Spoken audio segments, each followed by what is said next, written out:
Alright, let's talk about Wild's Horn. Wild's Hunting Horn has a few changes from its world iteration that, in my opinion, make it the funnest version of the hunting horn I've ever played. So today, I want to talk about the changes, how much I think they actually change the weapon, and also a few tips and tricks I've learned on how you can use them. Quick disclaimer, I've only played back as far as GU Horn, and even then, I only played Valor Hunting Horn, so if you see any mistakes I make, I give you permission to hit me with the, Actually, this fight really isn't that hard. Actually. or something related to that in the comments. Anyway, let's get started with note sneaking. Okay, so note sneaking, I'm not 100% sure that's what people call it, but it's what I call it when you queue up a note without going through the full motion of the attack associated with that note. We currently have 3 of these, I think. First, we have the Flourish, which lets you sneak in a note for free during your forward B double swing. You can also not queue up a note, or queue up my favorite note, Dodging. Then we have the Hilt Stab, which lets you queue up any note during this cute little love tap after any attack. Then we have Jumping Attacks. This one is a little bit cheating because it's technically still an attack, but a jumping attack will queue up whatever note you press when you go for it, despite doing the exact same animation. If 3 ways to cheat your music exam wasn't enough, Wilds is giving us 3 more. The Overhead Slam now lets you queue up a note in the exact same way as the Flourish, minus being able to queue up into my favorite note. Now, this isn't a huge change and probably isn't going to let you one-shot your favorite Elder Dragon anytime in the near future, but I'm not exaggerating when I say that I've been playing an obsessive amount of World lately, and I already miss this feature, especially on this song list. Next up, we got the Echo Bubble Dance, or as I like to call it, the Circle Twirkle, but it's basically just the little shimmy you do when you place down your echo bubbles. During this little shimmy, you can queue up to 3 notes of your choosing. Usually you use this time to queue up your hardest hitting song, as you're almost always going to go straight into blasting that exact song into the monster's head. But sometimes you gotta do the bitch work of keeping your other songs active. For example, once we get all melodies extended, I'm sure that will be a perfect song for this exact use. Finally, we got your Focus Strike, which is basically just Earthshaker from Rise. However, the Rise version lets you queue up 5 whole notes, 5, during this section right here.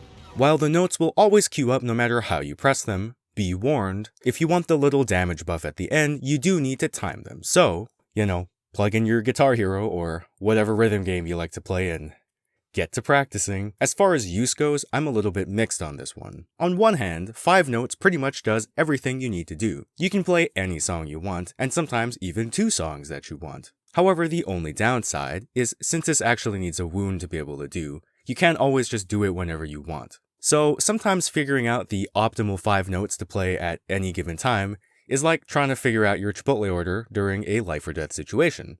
Then again, maybe that's your thing. Now let's talk about Special Melodies, which is the magical 4th song that your hunting horn gets to queue up indefinitely. Apparently there's going to be some variety in these, and not all weapons will get the same one, but the only one we got in the open beta is the Offset Melody, which is a super armor tackle. Now, the ability to decide, excuse me, it's now my turn to speak, thanks so much, is already an amazing addition and already warrants having this song queued up at all times. But the thing that surprised me the most is there's actually skills tied to this mechanic. In the beta specifically, we had the Doshaguma armor, which literally gives you a damage buff for interrupting a monster mid-attack. This is library. I'm almost positive there's going to be more skills related to offset attacks, so while I can't say much about the mechanic itself, it will probably affect your builds later in the game. Also, this should be obvious, but it's a great way to get monsters down from the air, by simply shattering their kneecaps while they're flying.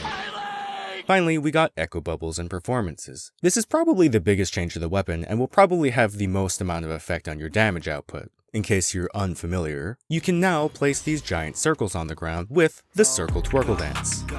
You can place up to 3 at a time, and similarly to LBG Special Ammo Mines, there's a cooldown before you can place them again, which you can keep track of by the tuning fork left of your notes list. While the circles do give you buffs while walking through them, kinda like Iceborne Dust, they also do damage to the monster if the monster's in them while you're playing songs. Yes, they stack, so having all 3 will pop 3 times, and with the new Performance and Encore mechanic, you can do a little swing every time you play a new song. So, with 3 songs being played and 1 encore, you can pretty much just trigger it 4 times. So, as some of you have probably figured out, the optimal way to play this is to place down 3 circles, queue up 3 songs, gorilla glue the monster down to the floor in one way or another, then blast 12 times repeat mixtape into the monster's face.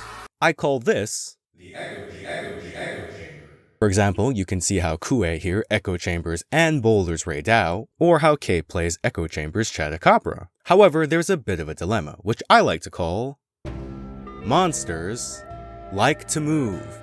Now, I can't tell you for sure whether it's better to place all 3 echo bubbles at the start and try to stop the monster from moving, or to try and balance when you use your echo bubbles in case the monster moves too far away. Someone better at the game than me will eventually figure that out. However, I do have a few tips and tricks for when you're using the echo bubbles. The first important thing is when you stagger, knock down, or offset melody a monster, it'll generally fall down in the opposite direction from where you hit it. So, if you feel a knockdown or stagger coming, try your best to hit it into your already placed circles. And secondly, monsters will often do attacks where they track you and end up hitting you where you are. For example, like Ray Dao's wing dive. So when you see them starting to do that, go stand in your circles. That way when you dodge the attack, they'll be in the perfect spot when they land.